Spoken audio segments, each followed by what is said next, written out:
आखिर तेरे दिल की बात इस कार्ड पर आ ही गई ना। स्विट्जरलैंड में हनीमून बनाने का ख्वाब पूरा करने का फैसला तो तुमने कर ही लिया है ना। वो खुशनसीब होते हैं जिनके ख्वाब जीते जी पूरे हो जाते हैं। और वो जलील होते हैं जो एक का हाथ छोड़कर दूसरे का हाथ थाम लेते हैं। तुमने कभी ये भी सोचा कि तुम्हारी औकात क्या है? तुम क्या समझते थे कि मैं तुम्हारी ख्याली दुनिया में रूखी सूखी खाकर दिन रात तुम्हारे गुण गाऊंगी?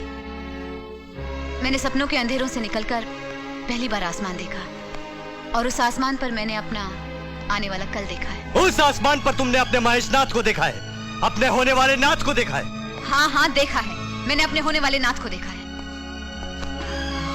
जी चाहता है मैं तुझे इतनी बड़ी सजा दूं कि दुनिया की किसी लड़की में इतनी हिम्मत ना हो कि वो प्यार में कभी धोखा करे, लेकिन नहीं, मैं तुझे छोड़ता हूं ये सोच के कि तू वो साया थी जो मेरे साथ कुछ दूर तक चली और दौलत की धूप पड़ते ही गायब हो गई।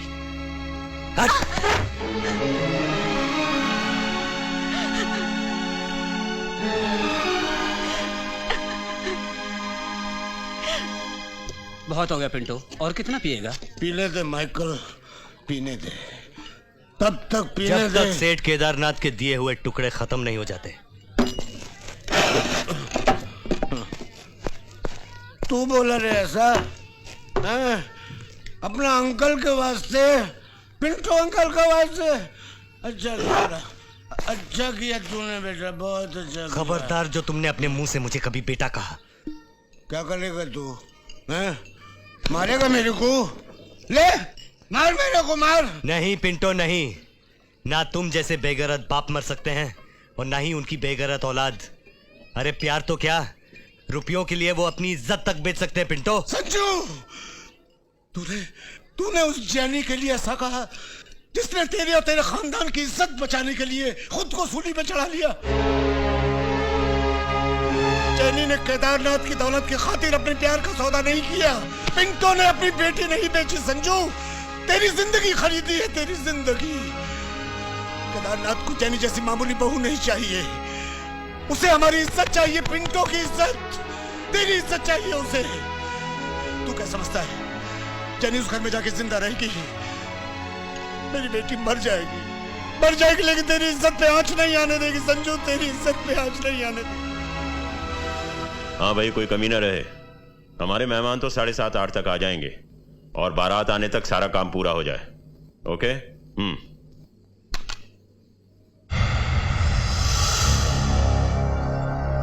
बिना इजाजत तुम अंदर कैसे आ गए? न्योता देने के लिए, न्योता लेने के लिए इजाजत की जरूरत नहीं है केदार सेठ।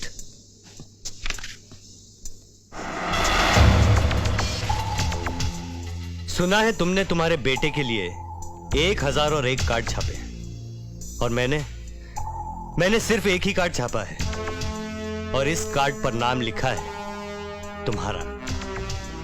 तुम्हारे कार्ड पर लिखा है जेनी वेड्स महेशनाथ, और मेरे कार्ड पर लिखा है जेनी वेड्स संजय मल्होत्रा। अजीब इत्तेफाक है, वक्त और जगह भी एक है और मंडप भी। आइएगा जरूर। आने जाने की बात तो बात की बात है संजय साहब। पहले तो हम तुम्हारी हिम्मत की दाद देते हैं। जिंदगी में पहली बार किसी ने सेठ केदारनाथ के ऑफिस में बिना इजाजत घुसकर उसकी आंखों में आंखें डालकर बात करने की जुर्रत की है। और रही बात शादी की, देखते हैं वो मंडप किसके लिए मंडप बनता है और किसके लिए शमशान। केदार सेठ, लकड़ियां चंदन की मंगवा कर रखना।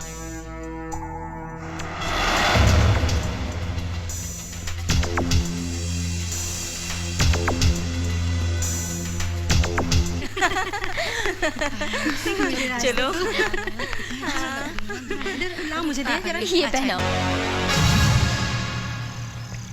नमस्ते कमिश्नर साहब, देखिए ना, मेरे बेटे की शादी हो रही है और ये लफंगा हंगामा मचा रहा है।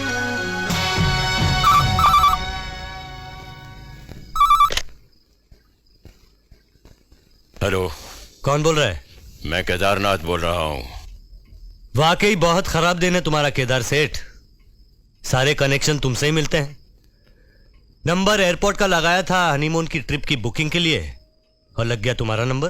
हरामजादे! चिल्ला मत केदार सेठ, मुझे तुम्हारी हालत का अंदाजा है। तुम अपनी हार पर शर्मिंदा हो और ये सोच रहे हो कि तुम जैसा नामर्द इस शहर में और कोई नहीं हो सकता। You bastard! तुमने मुझे नामर्द कहा? अरे मैं क्या, सारा शहर तुम्हें छक्का कह रहा है। बकवास बंद करो। जब छक्के। नानू! नानू! कहां मर गए तुम? चिल्लाओ मत सेठ, मैं यहाँ हूं। जानते हो संजू ने मुझे छक्का कहा। इतनी हिम्मत उस हरामजादे की कि उसने सेठ केदारनाथ को छक्का कहा। हाँ तो जवाब में तुमने भी ताली बजा दिया होता ना। नानू! अरे इसमें नाराज होने की क्या बात है सेठ? छक्के के बदले अगर नामर्द बोलता तो भी तुम उसका क्या उखाड़ लेते? यह हलवा पूरी की थाली आपने अपने बेटे के लिए परोसी और खा गया कोई और। एक काम करो सेठ, अपने दोनों हाथों से अपनी पतलून को पकड़ कर रखो। क्या मतलब? मतलब ये सेठ, उस लौंडे ने आपकी इज्जत की पतलून का पहला बटन तो तोड़ दिया, और ये बटन तोड़कर उससे साबित कर दिया है कि वो वाकई किसी मर्द का बच्चा है। मैं तो कहता हूँ सारी गलती तुम्हारी है। दुनिया भर को आपने अपनी बेटी के शादी के कार्ड बांटे, एक कार्ड नानू भाई छाते वाले के दरवाजे पे डाल दिया होता तो आज तुम्हारी नाक की जगह संजू की गर्दन कट जाती। गर्दन अब काट दो नानू, काट दो उसकी अकड़ से तली हुई गर्दन।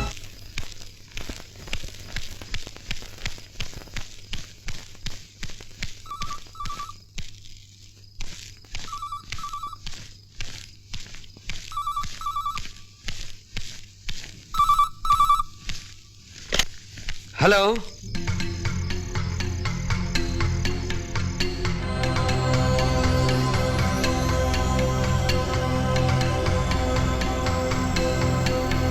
हेलो, तुमको हेलो हेलो हेलो।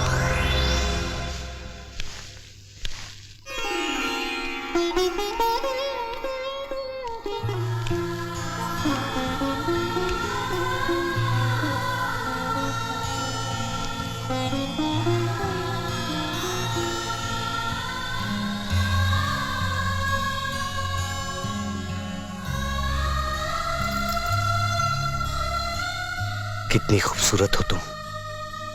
मैंने पहले इतने गौर से तुम्हें क्यों नहीं देखा? झगड़ों से फुर्सत मिली होती तो देखते ना। अरे विजय, अरे इतनी रात गए भैया, ये भी कोई आने का वक्त है? क्या बात? संजू कहाँ है? अरे भाई आज उसकी सुहाग रात है, और सुहाग रात को आदमी अपनी पत्नी के साथ ही होता है ना। जेनी, जी चाहता है कि हमारी सुहाग रात इतनी लंबी रात हो, कभी खत्म ना हो, हम एक दूसरे में समा जाएं। मैं संजू को गिरफ्तार करने आया हूं। मगर किस जुर्म में? जबरदस्ती शादी और किडनैपिंग के जुर्म में। शादी में तो तुम भी शरीक थे विजय, उस वक्त संजू को गिरफ्तार क्यों नहीं किया? उस वक्त संजू के खिलाफ कोई रिपोर्ट नहीं थी, लेकिन अब रिपोर्ट है। भाई साहब, आप तो खुद कानून हैं। आज की रात, सिर्फ आज की रात आप संजू को मत ले जाइए। सुहाग की सेज बार बार नहीं सजाई जाती है भाई साहब। मैं वादा करती हूँ, कल सुबह होते ही मैं खुद संजू को आपके पास ले आऊंगी। संजू है कहाँ? मैं यहाँ हूँ विजय भैया। क्या बात है विजय भैया? तुम्हारे विजय भैया तुमको शादी का तोहफा देने आए हैं, तुम्हें गिरफ्तार करने आए हैं। तुम्हारा जुर्म यह है संजू कि तुमने अपनी ही दुल्हन को खुद किडनैप किया है। किसी लड़की को 7 फेरों के साथ अपनी पत्नी बनाना जुर्म है? मैं बकवास नहीं सुनना चाहता। चलो। नहीं विजय भैया प्लीज। नहीं भाभी, इस वक्त ये तुम्हारे विजय भैया नहीं है, एक पुलिस अफसर हैं, गैर हैं, और मैं ये बर्दाश्त नहीं कर सकता भाभी कि तुम किसी गैर के सामने अपना सर झुकाओ। चलो कमिश्नर विजय कपूर,